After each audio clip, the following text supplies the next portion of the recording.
Hello friends, today's topic markets up 3 reasons.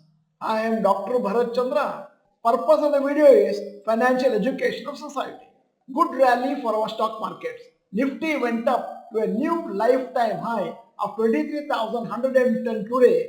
However, it could not be sustained. Nifty fell below the 23,000 mark. There are 5 trading days before the oat counting day.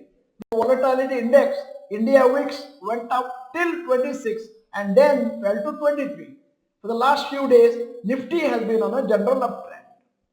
For the first time, Sensex crossed the 76,000 mark today.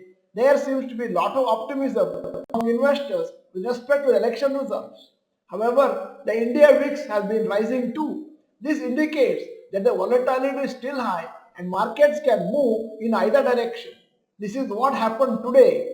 Markets were very positive but finally could not stay above 23,000 mark.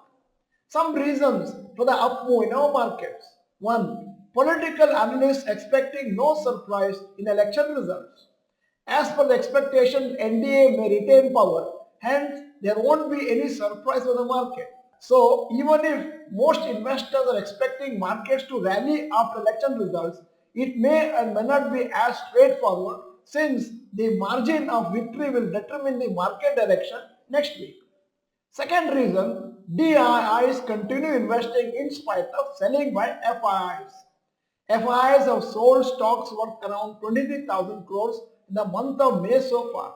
In spite of this, DIIs have been net buyers and have bought shares worth 3,000 crores. In the first few days of May, markets fell, but since then, markets have been rising in spite of significant FI selling. 3. Many global markets at all-time high. Not only Indian markets, other global markets such as US markets are also at their lifetime high.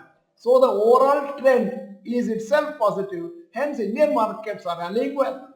US GDP data will be released on 30th May. India's GDP data will be released on 31st May. Also, FNO contracts for May 2024 will expire on 30th May, Thursday, so markets volatility could be high. The election exit poll data will be released on 1st June, Saturday. This will have an impact on the markets on 3rd June, Monday, even before the vote counting day. The next 1 or 2 weeks are going to be very exciting for markets. We need to see whether markets will move as expected or will there be a surprise waiting where markets could see a corrections once the results are announced. Of course, this volatility will not matter for long-term investors, but short-term investors must be alert. End of the video, here is a quiz question. Which company has tie-up with Maruti Suzuki for joint production of cars? 4 choices in front of you: Honda India, Hyundai Motors, Renault India, Toyota Kirloskar. If you are not the member of Dr. Bharath Chandra Institute Kannada channel, this is the time to subscribe. Press the bell icon, send the video to all your friends. The video is good, press the like button. Thank you for watching. Bye bye. All the best.